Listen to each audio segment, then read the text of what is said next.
Hello dear students, welcome to N academy. আজকে আমরা কোন চ্যাপ্টারটা দেখব? দেখো, গণিত প্রকাশ দশম শ্রেণীর আজকে আমরা দেখব রেশিও অ্যান্ড প্রপোর্শন, সমানুপাত, এই অনুপাত এবং সমানুপাত, এই চ্যাপ্টারটা আজকে আমরা করে নেব। আচ্ছা, অনুপাতকে ইংলিশে কি বলছে? রেশিও। আর সমানুপাতকে কি বলছে? প্রপোর্শন। ঠিক আছে। আচ্ছা, আবারও বলে দিচ্ছি, আমরা গণিত প্রকাশ দশম শ্রেণী এই বইটা ফলো করছি। হ্যাঁ, তোমাদের আগের চ্যাপ্টারগুলোও করিয়েছি এই বইটা থেকেই পরপর। হ্যাঁ, এইবার দেখো, আগে অনুপাত কি এইটা আগে একটু জেনে নিই আমরা। দেখো, A:B যদি এরকম করে লেখা হয়, এখানে এটাকে কি বলবে? অনুপাতের চিহ্ন কোনটা? এইটাকে হচ্ছে যে অনুপাতের সাইন বলা হয়। ঠিক আছে। এর হচ্ছে যে পূর্বপদ। আর বিকে বলবে হচ্ছে উত্তর পদ। ঠিক আছে, এইটাই হচ্ছে অনুপাতের বেসিক তোমার যে রিপ্রেজেন্টেশন, সেটা হচ্ছে যে এইটাই। এইবার দেখো, অনুপাত তিন রকমের রয়েছে। লঘু অনুপাত রয়েছে,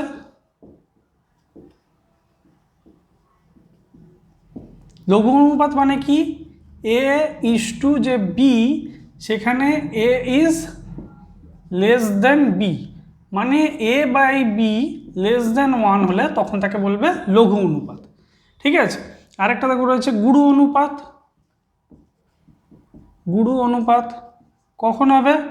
যদি এ হচ্ছে যে বি এর থেকে বড় হয়, মানে এই A:B কে আমরা এভাবেও লিখতে পারি A/B। এবার গুরু অনুপাত কখন হবে? যখন এ এই কন্ডিশনে A/B গ্রেটার দেন 1 হবে। আর একটা কি হতে পারে? সমানুপাত।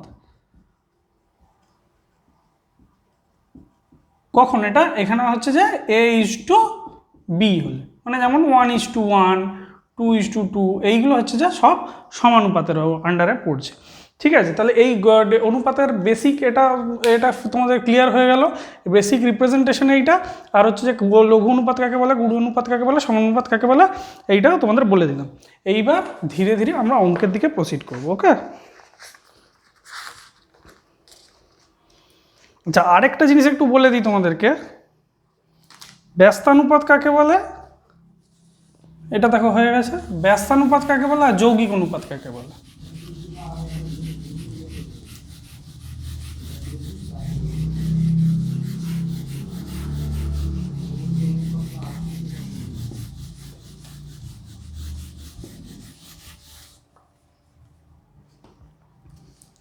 দেখো, ব্যস্তানুপাত কাকে বলে? দেখো, ব্যস্তানুপাত বা বিপরীত অনুপাত।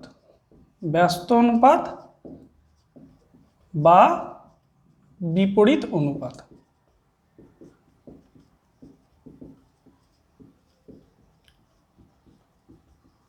এটা কাকে বলে? দেখো, A:B, এইটার ব্যস্তানুপাত কি হবে? B:A, মানে শুধু পূর্বপদ আর উত্তরপদটা ঘুরে যাবে, আর কিছুই নেই। বুঝতেই পারলে, শুধু উত্তরপদ আর পূর্বপদটা চেঞ্জ হয়ে গেল, ব্যাস। হ্যাঁ, ইন্টারচেঞ্জ করে নিল উত্তরপদ আর পূর্বপদটা। এইবার দেখো, তোমার হচ্ছে যে আরেকটা জিনিস রয়েছে, যৌগিক অনুপাত।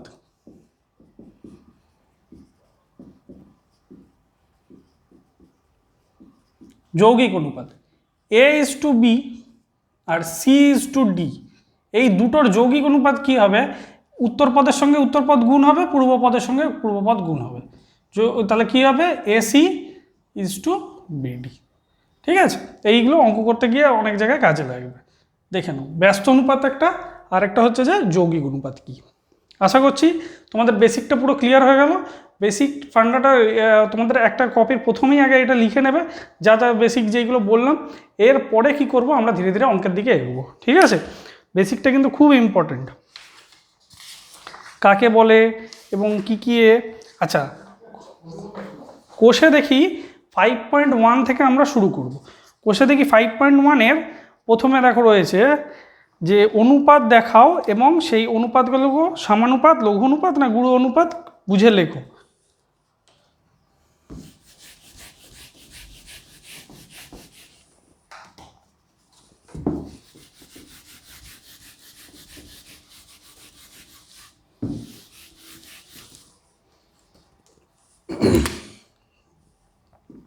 দেখো কোষে দেখি 5.1, ওকে। একের দাগে বলেছে 4 মাস, 4 মাস আর ইজ টু 1 বছর 6 মাস, 1 বছর 6 মাস। তাহলে দেখো দুটোকেই মাসে কনভার্ট করতে হবে, তবেই তো আমরা অনুপাত করতে পারবো, নাহলে তো করতে পারবো না। 1 বছরে কত? 12 মাস প্লাস 6, তাহলে 4 মাস ইজ টু 18 মাস। এটা করলে কত হবে? 2 দিয়ে গেল, 2 দিয়ে গেলে 9, তাহলে 2:9 বেরোলো। তাহলে এইটা কি দেখো, এইটা হচ্ছে যে পূর্বপদের উত্তরপদের থেকে ছোট, তাহলে এটা কি হবে? লঘু অনুপাত। ব্যাস, আশা করছি বুঝতে কোনো অসুবিধা হয়নি দেখে নেওয়াটা।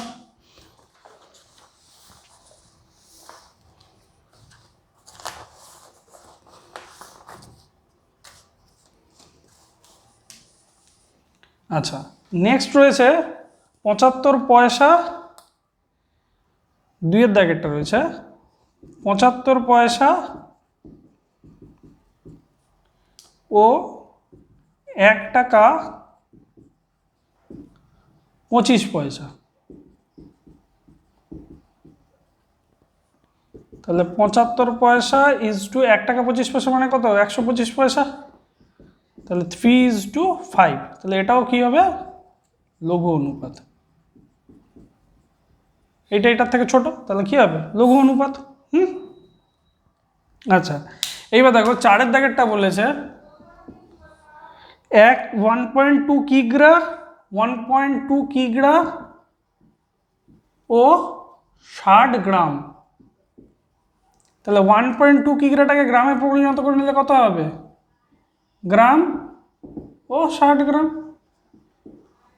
তাহলে কত হচ্ছে দেখো, 60 দিয়ে এটাকে ডিভাইড করে দাও, 0 0 এলো, তো 20:1। এইটা কি হচ্ছে দেখো, এই এতক্ষণ পরে একটা এলো গুরু অনুপাত এলো, লঘু নয় এটা। উত্তরপদটা বেশি ছোট আছে, পূর্বপদটা বড় আছে। ঠিক আছে, তাহলে একে থেকে অঙ্কগুলো আশা করছি তোমাদের ক্লিয়ার হয়ে গেল। প্রত্যেকটা করলাম, অনুপাত করলাম এবং লঘিষ্ঠ আকারে প্রয়োগ করলাম। দুটো পূর্বপদ আর উত্তরপদকে একই সংখ্যা দিয়ে ভাগ করলাম, ভাগ করে লঘিষ্ঠ আকারে করলাম, পরিণত করলাম। লঘিষ্ঠ আকারে পরিণত করে দেখলাম সেটা লঘু অনুপাত না গুরু অনুপাত। দেখো যদি কিছু বুঝতে অসুবিধা থাকে তাও তোমরা কিন্তু অবশ্যই জানিও। চলো এইবার নেক্সট প্রসিড করি, আরও যে সমস্ত অঙ্কগুলো রয়েছে।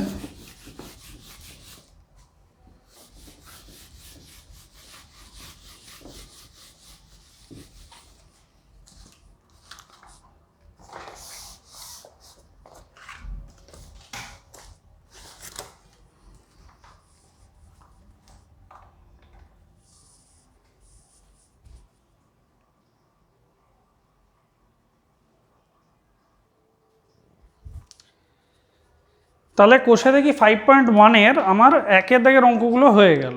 ওকে, এইবারে আমরা ধীরে ধীরে 2-এর দাগের অঙ্কগুলো দেখব। মিশ্র অনুপাত দিয়েছে, হ্যাঁ, তারপরে 3-এর দাগে যাব। আচ্ছা, 5 কিগ্রা ও কিউ গ্রামের অনুপাতটি লিখি, সেটা কিভাবে লিখবে দেখো। 2-এর দাগের 1, 5 কিগ্রা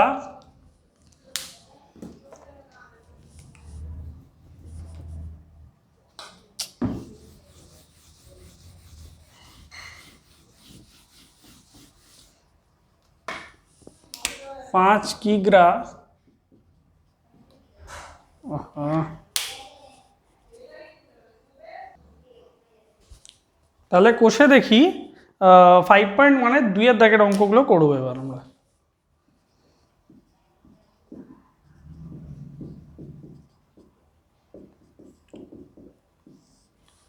দুইয়ের দাগের অঙ্ক, প্রথম অঙ্কটা বলেছে পি কিগ্রা ও কিউ গ্রামের অনুপাতটি লিখি।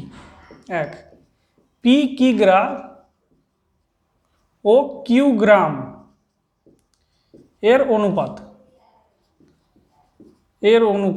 কি লিখবে বলো? পি কিগ্রাটাকে গ্রামে পরিণত করলে কিগ্রা থেকে গ্রামে পরিণত করলে কত দিয়ে গুণ করতে হবে বলো? 1000 দিয়ে গুণ করতে হবে, ইজ টু কিউ। তাহলে 1000 পি ইজ টু কিউ, এইটা ঠিক আছে।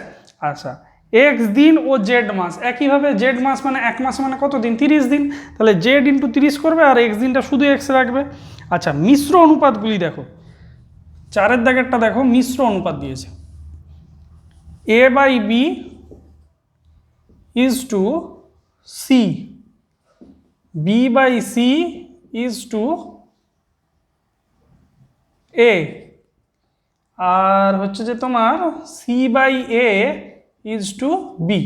এইটার মিশ্র অনুপাত, মিশ্র অনুপাত, মিশ্র অনুপাত মানে এইটার আর এই তিনটার গুণফল, আর এপাশে হচ্ছে যে এই সি এ বি এর গুণফল। সবগুলো পূর্ব পদকে একসঙ্গে আর সবগুলো উত্তর পদকে একসঙ্গে নিয়ে গুণ করো। তাহলে A by B into B by C into C by A is to, ওপাশে কি পড়ে রইল? এ বি আর সি। এইটা দেখো কেটে যাবে সব, তাহলে 1 is to A B C. আশা করছি বুঝতে কোনো অসুবিধা নেই। 1 is to A B C, এইটাই হচ্ছে যে তাহলে মিশ্র অনুপাত। মিশ্র অনুপাত পেয়ে গেলাম আমরা। আচ্ছা, এইবার ধীরে ধীরে 3-এর দাগের অঙ্কগুলোর দিকে আমরা প্রসিড করি এক এক করে। 3-এর দাগে তোমার মিশ্র অনুপাত বা যৌগিক অনুপাত নির্ণয় করার কথা বলা হয়েছে। হ্যাঁ, দেখো এটা নিয়ে কোনো অসুবিধা নেই আশা করছি।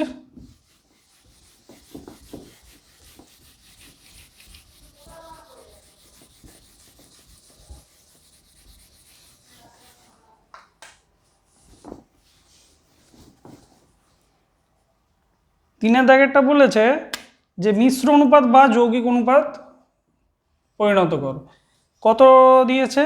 4:5, 5:7, আর কত বলেছে? 9:11। এবার একটু ফাঁকা ফাঁকা লিখলাম যাতে বুঝতে পারো ক্লিয়ারলি। দেখো, তাহলে এইটা মিশ্র অনুপাত করতে গেলে কি করতে হবে? 4 × 5 সবগুলো পূর্বপদকে নিয়ে নিলাম, ইন্টু 9, আর এ পাশে কি রইল? 5 × 7 × 11। দুটোতেই দেখো 5 আছে, 5টা বাদ দিয়ে দাও, তাহলে 4 × 9 ইজ টু 7 × 11। তাহলে কত হচ্ছে? 36:77। এইটাই হচ্ছে যে মিশ্র অনুপাত। আশা করছি বুঝতে অসুবিধা হচ্ছে না। পূর্ব পদগুলোকে সব আলাদা আলাদা করে গুণ করবে আর উত্তর পদগুলোকে আলাদা করে গুণ করে তার যে অনুপাত হবে সেইটাই হচ্ছে যে যৌগিক অনুপাত বা মিশ্র অনুপাত বলতে পারো তোমরা। ঠিক আছে?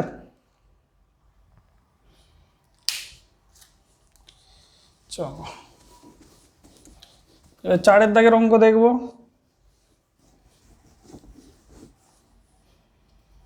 4-এর দাগের অঙ্ক দেখো, 4-এর দাগের 1-এর অঙ্কটা বলেছে a is to b is equal to 6:7, আর বলে দিয়েছে b is to c is equal to 8:7। তাহলে a is to c এর ভ্যালু কত? এইটা দিয়ে দিয়েছে। প্রবলেমটা পুরো বোঝা গেল। a is to b দিয়ে দিচ্ছে 6:7, b is to c দিয়ে দিচ্ছে 8:7। তাহলে বলছে ফাইনাল ক্ষেত্রে যে a is to c এর ভ্যালুটা কত হবে। দেখো এইটাকে কি করে সলভ করব।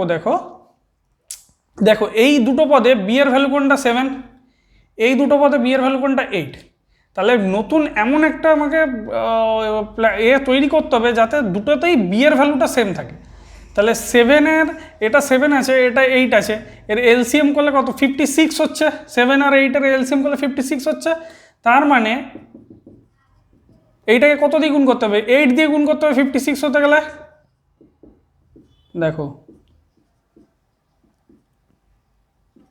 8 দিয়ে গুণ করতে হচ্ছে, তার মানে 48:56। আর বি ইজ টু সিটা দেখো, ওটাকে কত দিয়ে? 7 দিয়ে গুণ করতে হচ্ছে। 7 দিয়ে গুণ করলে আমাদের ভ্যালুটা বেরিয়ে যাবে। তাহলে 56:49। তাহলে দেখো এই এই দুটো এ থেকে লিখতে পারি, দেখো দুটোতেই এবার বিটা সেম হয়ে গেছে, তাহলে এইখান থেকে লিখতে পারি a is to B is to C কত 48 ইজ টু 56 ইজ টু 49, বা a ইজ টু সি লিখতে পারি 48 ইজ টু 49। আশা করছি তোমার আর কোনো ডাউট নেই। 48 ইজ টু 49 এটাই লিখতে পারি। ঠিক আছে, দেখে নাও মেন কি করলাম, বি এর যে টার্মটা আছে বি এর টার্মটাকে আমরা এক করে দিলাম, বি এর টার্মটা এক করে দিলেই তাহলে এবিসি লিখতে পাচ্ছি, এবিসি লিখলে সেখান থেকে এ ইজ টু সিও লিখে দিতে পারবো। এটা কিন্তু খুব ইম্পর্টেন্ট প্রবলেম। এই একটা প্রবলেম থেকেই পরপর প্রবলেমগুলো দেখবে এই একই যে কনসেপ্টটা কাজে লেগেছে, এই কনসেপ্ট কাজে লেগেই পরপর অঙ্কগুলো হবে। চলো তারপরের অঙ্কটা দেখি। এটা তাহলে মুছে দিচ্ছি, ডাউট হলে অবশ্যই জিজ্ঞেস করো। তারপরের অঙ্ক দেখি।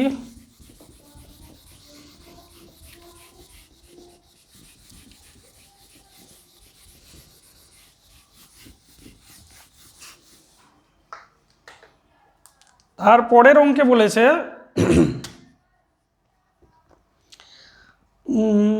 তারপরের অঙ্কে বলেছে দেখো 2 এর দাগের অঙ্কটা, a is to b is equal to 2 is to 3, আচ্ছা b is to c is equal to 4 is to 5, আচ্ছা আরেকটা কি দিয়েছে c is to d is equal to 6 is to 7।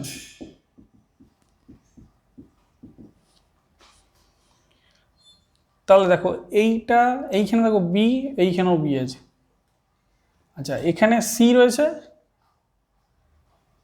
এইটা সি আর এটাও সি, তাহলে এইগুলোকে পরপর করে সমান করতে হবে। কী করে করবো দেখো, এটা 3 আছে এটা 4 আছে, তাহলে এটাকে 4 দিয়ে গুণ করি, এটাকে 3 দিয়ে গুণ করি,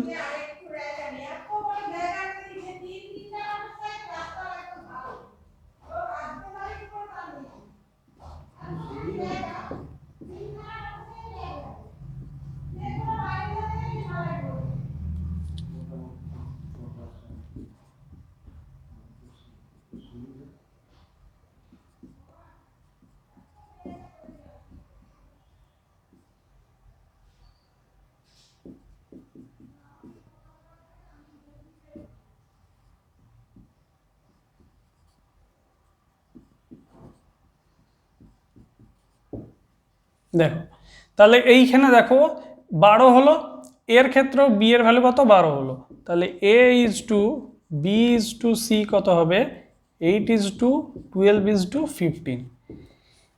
দেখো এতটাতেও কিন্তু শেষ হয়নি, আমাদের জানতে কি চেয়েছে দেখো এ ইজ টু ডি সমান কত, কি করে করবে, এইখানে C is to D 6 is to 7, C এর এইখানে টার্ম কত আছে 15, আর এখানে কত রয়েছে 6 রয়েছে, 15 আর 6 এর যদি এলসিএম করো কত হবে 30 হবে, তার মানে এটাকে 2 দিয়ে গুণ করব, এটাকে 5 দিয়ে গুণ করব, এখানে 2 দিয়ে গুণ করে দিই 16 24 30, আচ্ছা এইটাকে 5 দিয়ে গুণ করব, তাহলে এটা হচ্ছে 30 ইজ টু 35, 7 5 35, বুঝতে পারলে? আশা করছি কোনো অসুবিধা হয়নি। এইবার দেখো তাহলে A is to B is to C is to D 16 is to 24 is to 30 is to 35, তাহলে এটা হচ্ছে পরপর A is to B is to C is to D পেলাম, তাহলে এর থেকে এ ইজ টু ডি পাবো 16 ইজ টু 35। দেখো আগের অঙ্কটার মতো এই অঙ্কটাও খুবই ইম্পর্ট্যান্ট অঙ্ক, এর পরপর স্টেপগুলো কিন্তু ফলো করো, এই স্টেপগুলোই সাহায্যেই তুমি পরবর্তীকালে যে অঙ্কগুলো আছে সেগুলো সব করা যাবে। এইখানে বি এর ভ্যালুটা 1 করা হয়েছে দেখতেই পাচ্ছ, এইখানে দেখো বি এর ভ্যালুটাকে 1 করা হয়েছে, বি এর ভ্যালু 1 হয়ে গেল, তারপরে কি পেলাম এবিসি পেলাম, তারপরে কোনটা ধরবো সি, সি এর ভ্যালুটা এইখানে 1 করা হচ্ছে, এই যে সি এর ভ্যালুটা এখানে সেম করা হয়েছে। তার থেকেই পুরো A B is to C is to D লিখতে পারি, তারপরে এ ইজ টু ডি লিখতে পারি। ঠিক আছে, পরের অঙ্ক এবার মুভ করি। তাহলে আশা করছি বুঝতে পারছো, এক একটা করে পরপর কনসেপ্টটা করিয়ে যাচ্ছি, তোমাদের ভালো লাগছে আশা করছি। এবার পরের অঙ্কে চলে যাই। হ্যাঁ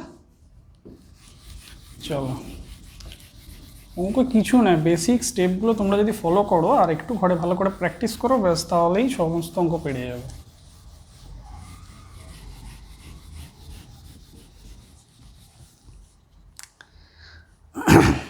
আচ্ছা, নেক্সট বলেছে a is to b 3 is to 4, আচ্ছা b is to c 2 is to 3, 2 is to 3, a is to b is to c, এইটা যদি হয় তাহলে a is to b is to c কত? ওকে, এইখানে b এর ভ্যালু কত রয়েছে? 4 রয়েছে, এখানে 2 রয়েছে, এটাকে সিম্পল 2 দিয়ে গুণ করে দাও, 4 6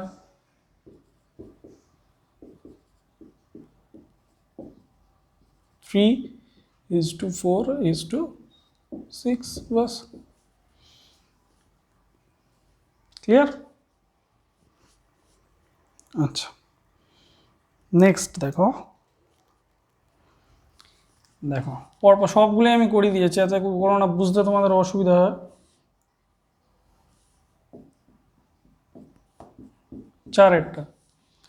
চারেরটা দেখো কি বলেছে, x is to y 2 is to 3, আচ্ছা y is to z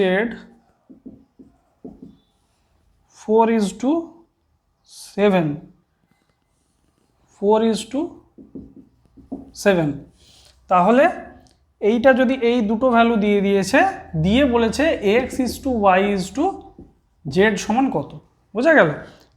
x is to y দিয়ে দিয়েছে, y is to z দিয়ে দিয়েছে x y z সমান কত, এইটা হচ্ছে কোশ্চেন দিয়েছে।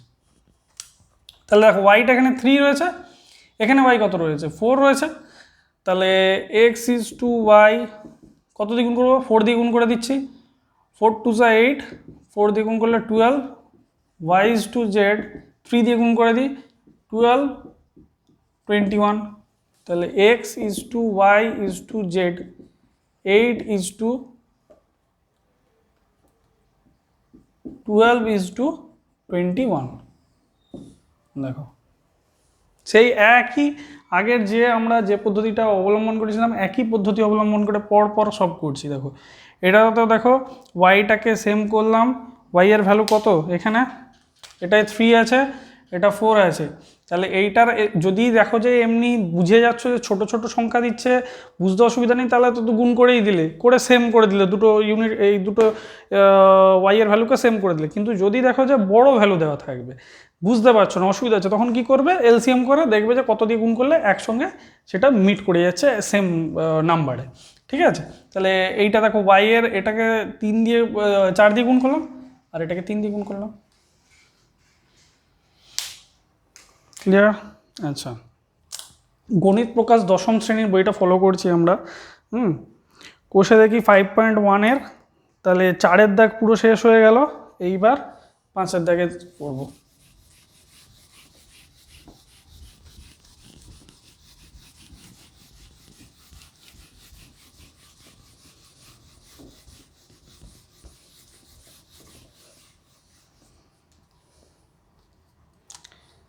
পাঁচের দাগের অঙ্কে ফার্স্ট অঙ্কে বলেছে দেখো x is to y,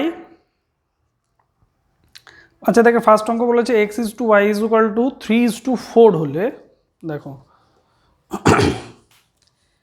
পাঁচের দাগের ফার্স্ট অঙ্ক x is to y is equal to 3 is to 4 হলে, এইটা দিয়ে দিয়েছে 3 is to 4 হলে 3y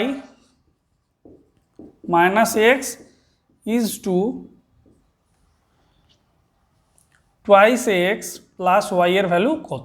দেখো এইখানে x is to y is equal to বলে দিচ্ছে 3 is to 4, এখানে কিন্তু পুরোপুরি ভ্যালু আমার বলে দেয়নি যে 3 বা 6 বা 12 এরকম কিছু বলেনি।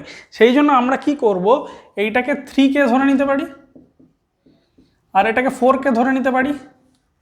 ঠিক আছে, তাহলে এইখান থেকে লিখছি x is equal to 3k আর y is equal to 4k,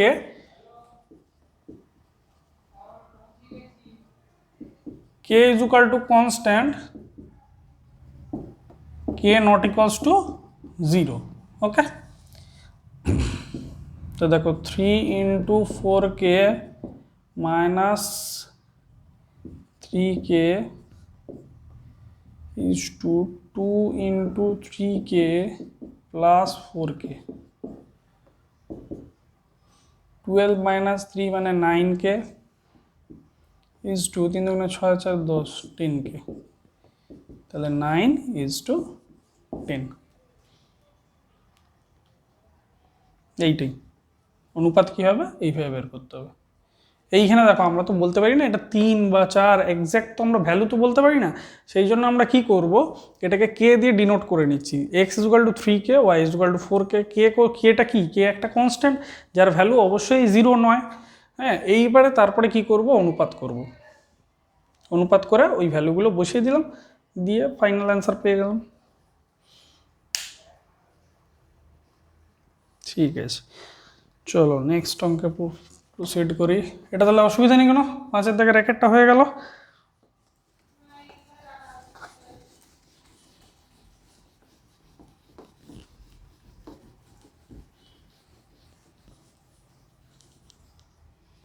পাঁচের দাগের 2-এরটা, 5-এর 2 দেখো a is to b is equal to 8 is to 7। 8 is to 7 হলে দেখাও যে 7a minus 3b is to 11a minus 9b। এইটার ভ্যালু এ করতে বলেছে। তাহলে আবার সে আগের মতো a is equal to 8k, b is equal to কত 7k ধরে নি, আবার k is equal to constant লিখে দিলাম। হলো, তাহলে এইবার এর ক্ষেত্রে প্রয়োগ করি 8k minus 3 into 7k 11 into 8k minus 9 into 7k 56k minus 21k, আর এটা হচ্ছে যে 88k মাইনাস 63k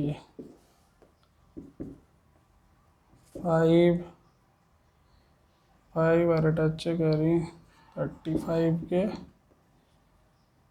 5 25k, তাহলে 35 is to 25, তাহলে 7 is to 5। দেখো সেই একই টাইপের অঙ্ক, বুঝতে কোনো অসুবিধা নেই। a is equal to 8k ধরে নিলাম, b is equal to 7k, এই রেশিও দিয়ে দিয়েছে, রেশিও টার্মস থেকে a is equal to 8k, b is equal to 7k ধরে নিলাম। আর এরপর দেখো a হচ্ছে যে তোমার এই যে ভ্যালুটা LHS এর যে ভ্যালুটা, LHS এর ভ্যালুতে a is equal to 8k, b is equal to 7k সব পুট করে দিলাম। পুট করতে দেখো 7:5 আছে। এইটাই কিন্তু প্রমাণ করতে দেখাচ্ছে দিয়ে এইটা is equal to 7:5 হবে, এটাই প্রমাণ করে দেখাও। ওকে, 5-এর দাগের 2-এর অঙ্কটা হয়ে গেল। আচ্ছা, এবার 5-এর 3-এর অঙ্কটা করি। আশা করছি বুঝতে কোনো অসুবিধা হচ্ছে না তোমাদের। 5-এর 3 প্রসিড হয়ে যায়। 5-এর 3-এর অঙ্কটায় পুরো সমস্ত স্টেপ বাই স্টেপ সব কিছুই করে দেখাচ্ছি। হ্যাঁ, কোনো শর্টকাট মেথড কিন্তু ফলো করছি না এতে। 3-এরটা দেখো, 3-এরটায় বলে দিয়েছে p is to q সমান 7 is to 5 is to 7, 5 is to 7। আর বলে দিয়েছে p minus q সমান -4। তাহলে বলছে যে 3p প্লাস 4q এর ভ্যালু কত। 3p প্লাস 4q এর এইটা দিয়ে দিয়েছে, এর ভ্যালু কত। আচ্ছা, p is to q সমান যদি 5 is to 7 হয়, তাহলে এর থেকে বলতে পারি এইটা 5k is to 7k, 5K R 7K বলে দিলাম। তাহলে P সমান নিয়ে নিলাম কত 5, একইভাবে নিলাম 5K আর Q ইজ ইকুয়াল টু কত নিলাম 7K। K কি K not K equal to constant হলো। এইবার দেখো P এর ভ্যালু কত 5K minus 7K is equal to -4 or এটা কি হচ্ছে -2K is equal to -4, K is equal to কত হচ্ছে 2। K ইজ ইকুয়াল টু যদি 2 হয় P এর ভ্যালু কত 5 ইন্টু 2 10, Q এর ভ্যালু কত 7 ইন্টু 2 14 হলো। তাহলে 3P প্লাস 4Q এর ভ্যালু কত হবে 3 ইন্টু 10 প্লাস 4 ইন্টু 14, তাহলে 30 প্লাস 56 86। দেখে নাও এই অঙ্কটাও সেই একইভাবে P is equal two 5K Q is equal two 7K ধরলাম, দিয়ে এইখানে এই যে এটা কন্ডিশনটা দিয়ে দিয়েছে, এই কন্ডিশনটা করে দিতেই তোমার K এর ভ্যালুটা পেয়ে গেলাম। K এর ভ্যালুটা নিয়ে গিয়ে এখানে আমরা পুট করে দিলাম, ব্যাস। তারপরে 3P plus 4Q is equal two এইটা। আচ্ছা, আমরা কিন্তু পর সব অঙ্কই করে যাচ্ছি, একটা অঙ্ক গ্যাপ দিইনি এখনো পর্যন্ত। আচ্ছা, এই অঙ্কগুলো এবার একটু দেখি, এটা একটু অন্যরকম টাইপের। 6 দাগের অঙ্কগুলো দেখো, 6 দাগের অঙ্কগুলো একটু অন্যরকম টাইপের রয়েছে। এইটা আশা করছি বুঝতে তোমাদের অসুবিধা হয়নি। এবার 6 দাগে চলে যাই। 6 দাগের অঙ্কগুলো একটু অন্যরকম টাইপের আছে, বলে দিচ্ছি কি কি চেঞ্জেস আছে। এটা একটু ক্যালকুলেটিভ অঙ্ক, ক্যালকুলেশন করলেই ওটা ধীরে ধীরে বেরিয়ে যাবে ভ্যালু। দেখো 6 এর 1, 6 এর 1 অঙ্কটা বলেছে 5x minus thrice y is to twice x plus 4y is equal to 11 is to 12। তাহলে x ইজ টু y এর ভ্যালু কত হবে? দেখো এইটা দিয়ে দিয়েছে, দিয়ে বলেছে x ইজ টু y কত। এইবার দেখো और 5x minus thrice y by twice x plus 4y is equal to 11/12 और क्रॉस मल्टीप्लाई कर दी 60x minus 36y is equal to 22x plus 44y। 60x minus 22x 44y minus 36y और 8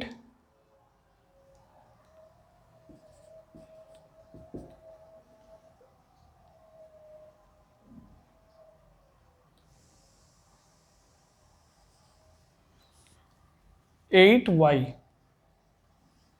দেখো এইখানটা হচ্ছে 38 হয়েছে, 38 হচ্ছে, আর এইটা হচ্ছে শুধু 8y হয়েছে। ওকে, তাহলে x by y is equal to 8/38, that is equals to 4:19 হলো।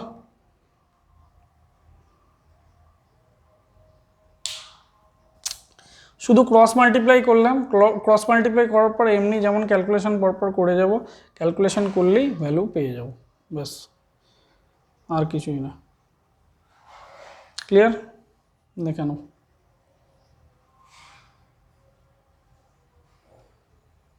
ওহ, এইখানে ওয়াইটা প্লাস হবে, একটুখানি সিলি মিস্টেক্স হয়েছে এটা। না, এখানে ওয়াইটা প্লাস হবে, ওয়াইটা প্লাস হলে এখানে -36 ছিল, এ পাশে গেলে +36, তাহলে 080y, তাহলে x by y equals to কত 80/38 করলে কত 40/19। একটু এইখানটা একটা সিলি মিস্টেক হয়ে গেছে, এখানে মাইনাস আছে, এ পাশে গেলে প্লাস হবে। ঠিক আছে, ওকে, নেক্সট অঙ্ক প্রসিড করি।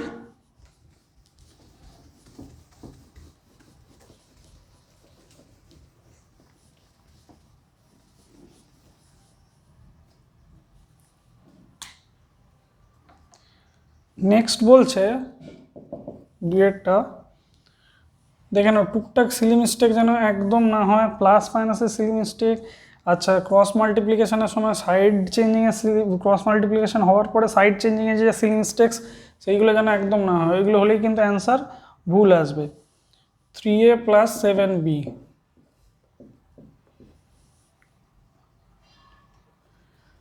আচ্ছা এইটা বলেছে 3a + 7b = 5a - 3b, 5a - 3b = 5:3, 5:3। এটা থেকেও বলেছে যে a:b কত হবে। আবার একইভাবে করব, দেখো 3a + 7b divided by 5a - 3b = 5/3, or cross multiply করে দিই, 25a - 15b = 9a + 21b, or 16a =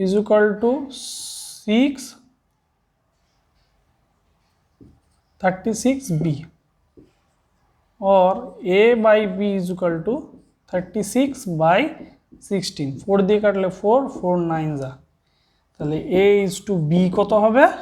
9:4। দেখো a:b কত হবে? 9:4, ঠিক আছে। এই একইভাবে 7 দাগের অঙ্কগুলো সেম একইভাবে করতে হবে, এই ক্রস মাল্টিপ্লাই করতে হবে, দিয়ে সাইড চেঞ্জ করলেই তোমার এমনি হয়ে যাবে অঙ্কগুলো, ঠিক আছে। সাইড চেঞ্জ মানে কি, একই সাইডে এগুলো এক সাইডে বিগুলোকে নিয়ে নেবো, নিয়ে ক্যালকুলেশন করে লঘিষ্ঠকার করলেই হয়ে যাবে, ঠিক আছে। 8 দাগেরটা দেখি, 8 দাগের অঙ্কগুলো একটু অন্যরকম টাইপের আছে। 8 দাগের অঙ্কগুলো দেখো ভালো করে।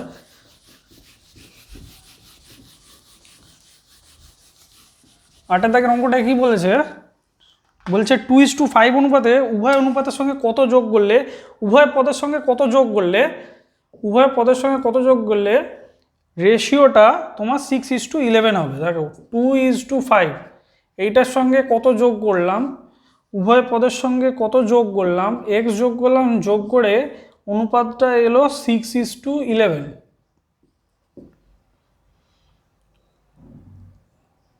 দেখো এবার 22 + 11x = 30 + 6x,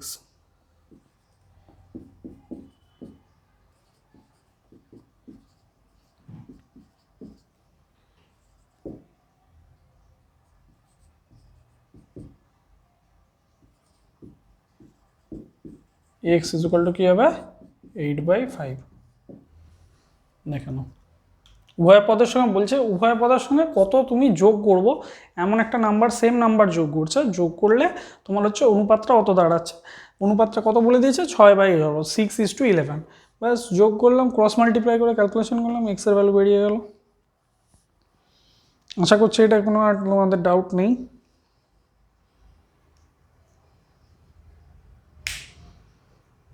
তারপরে একটা বলেছে বৈষম্য উভয় পদ থেকে কত বিয়োগ করলে m:n হবে।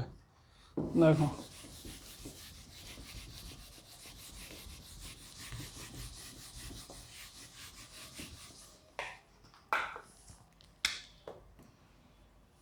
দুই একটা বলেছে a:b, এইটার উভয় পদ থেকে মাইনাস করে দিচ্ছি, এমন মাইনাস করব যাতে মাইনাস করতে অনুপাতটা m:n হবে। তাহলে কি করব, an - nx = bm - mx, or mটাকে এই mxটাকে এই পাশে নিয়ে আসি, mx - nx = bm - an, or x কত হবে? তাহলে কমন নিয়ে নিলাম xটা, bm - an divided by m - n। তাহলে x এর ভ্যালু কত বিয়োগ করতে হবে? x এর ভ্যালু এইটা বিয়োগ করলে তবেই হচ্ছে যে ওইটা বৈষম্য অনুপাতটি m:n এর সঙ্গে সমান হবে, ঠিক আছে। তাহলে এইভাবেই সবগুলো অনুপাতের সব অঙ্কগুলো শেষ করলাম আমরা। অনুপাতের অঙ্কগুলো করো তোমরা, কোনো যদি ডাউট বা থেকে থাকে অবশ্যই জিজ্ঞেস করো। পরের দিন আমরা কি করব, পরের দিন হচ্ছে প্রপোর্শন চ্যাপ্টারটা শুরু করব, সমানুপাত প্রপোর্শন চ্যাপ্টারটা পরের দিন তাহলে শুরু করব। আজকে অনুপাত এই মুহূর্তে সমস্ত প্রবলেমগুলোই কিন্তু করানো হলো। অনুপাতের তোমরা আরেকটা জিনিস করবে, ফার্স্টে বেসিক থিওরিটা এক জায়গায় লিখে নেবে, লিখে তারপর অঙ্কগুলো করা শুরু করবে। ওকে, সমানুপাতের ক্ষেত্রেও প্রথম দিন আমি বেসিক্সটা সমানুপাতের বলে দেবো, দিয়ে সমানুপাতের সবগুলো অঙ্ক করাবো। আশা করছি ততক্ষণ পর্যন্ত তোমরা সবাই ভালো থাকবে।